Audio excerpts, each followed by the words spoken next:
Bueno, recién lo decíamos, estamos hablando de Europa, hemos estado ya informando sobre el comienzo de la ventana de faena cuota 481 aquí en Uruguay, carne de alta calidad que va dentro de esta cuota al mercado europeo, además de lo que es tradicional, que es el negocio de la cuota Hilton. Para destacar estos dos contingentes, además de los negocios que naturalmente, bueno, o históricamente se pueden hacer por fuera también de cuota, pagando aranceles en el mercado europeo. Vamos a recibir desde Europa a Tomás Frickman para hablar un poco de cómo viene la situación de cara al verano europeo, la vacunación, el movimiento en los centros turísticos, hoteles, restaurantes. Tomás, el gusto de saludarte, de recibirte. Bueno, ¿cómo viene la situación hoy en Europa? Buenos días para nosotros, seguramente por la diferencia horaria. Buenas tardes para vos.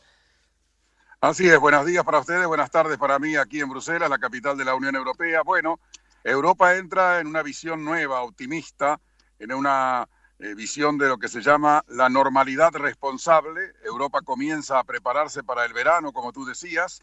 Los restaurantes, por ejemplo, aquí en Bruselas y también en Alemania y en Holanda van a abrir a partir del 8 de mayo, todavía con las mesas en las terrazas, como dicen aquí, pero aquí llega el verano, así que eso no será un inconveniente mayor. Europa ha mejorado notoriamente el tema de la vacunación. Se llegaron a vacunar ya 150 millones de europeos y Europa tiene todas las vacunas necesarias para que al mes de julio esté vacunado el 70% de la población europea, es decir, unos 350 millones de ciudadanos.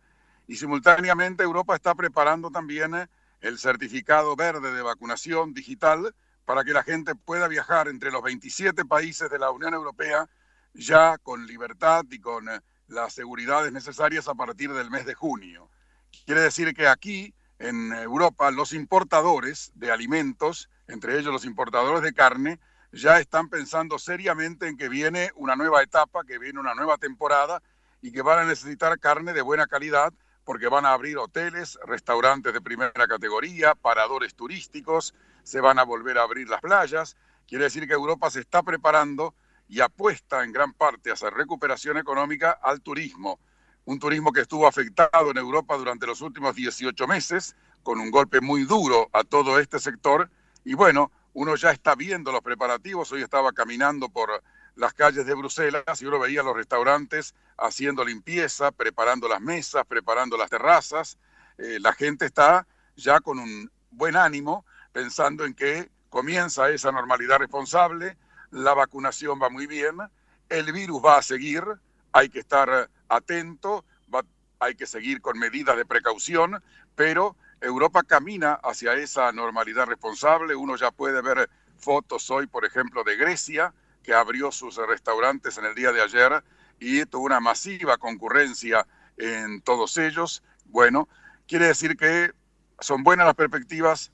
Son buenas las perspectivas para los exportadores de carne. Me imagino que en Uruguay la gente de INAC estará muy atenta, los frigoríficos que tienen sus clientes aquí en Europa desde hace mucho tiempo estarán también atentos.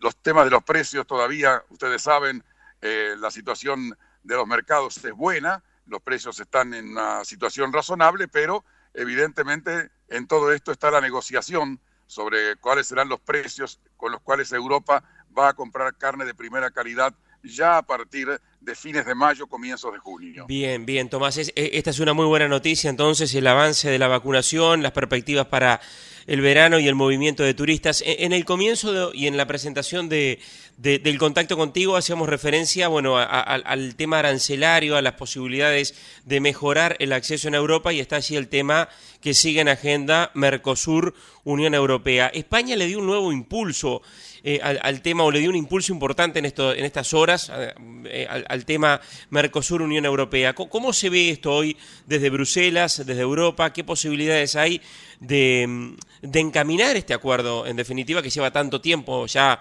20 años? Bueno, Europa está muy atenta siempre a los temas de este acuerdo Unión Europea-Mercosur. Como ustedes saben, está en una situación de stand-by, en una situación de espera, y el presidente de España, Pedro Sánchez, le envió una carta personal a la presidenta de la Unión Europea, la alemana Ursula von Leyen, para decirle: es el momento de destrabar el acuerdo Unión Europea-Mercosur porque hay una serie de circunstancias que lo ameritan.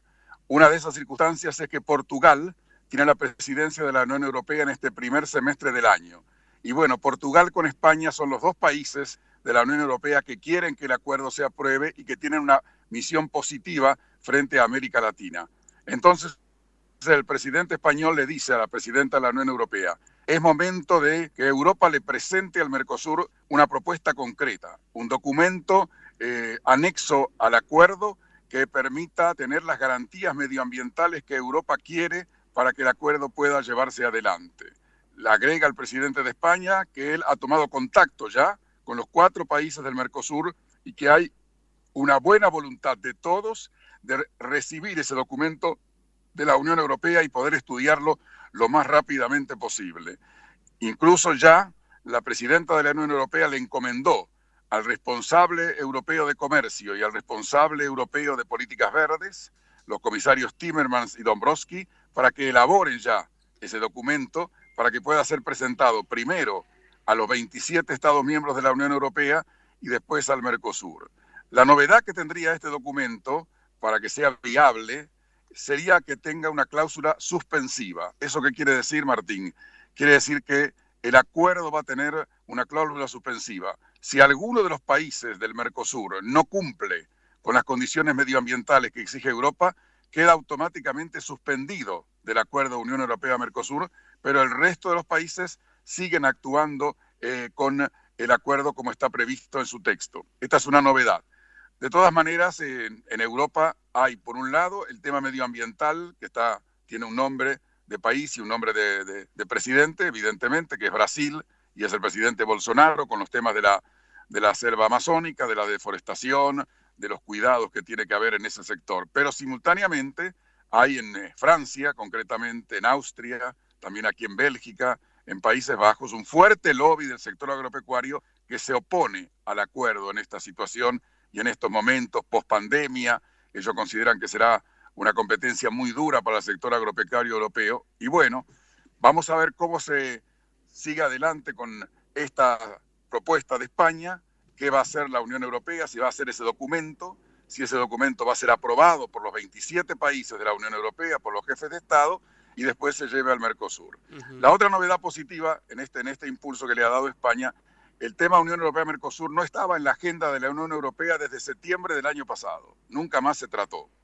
Ahora, el 20 de mayo, hay Consejo de Ministros de Relaciones Exteriores de la Unión Europea y está en la agenda.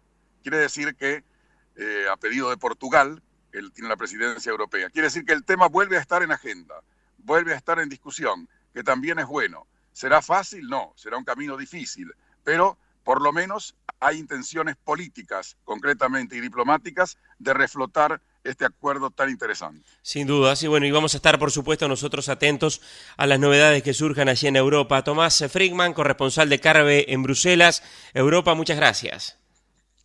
Como siempre, Martín, a las órdenes. En cualquier momento volvemos a estar en contacto con ustedes.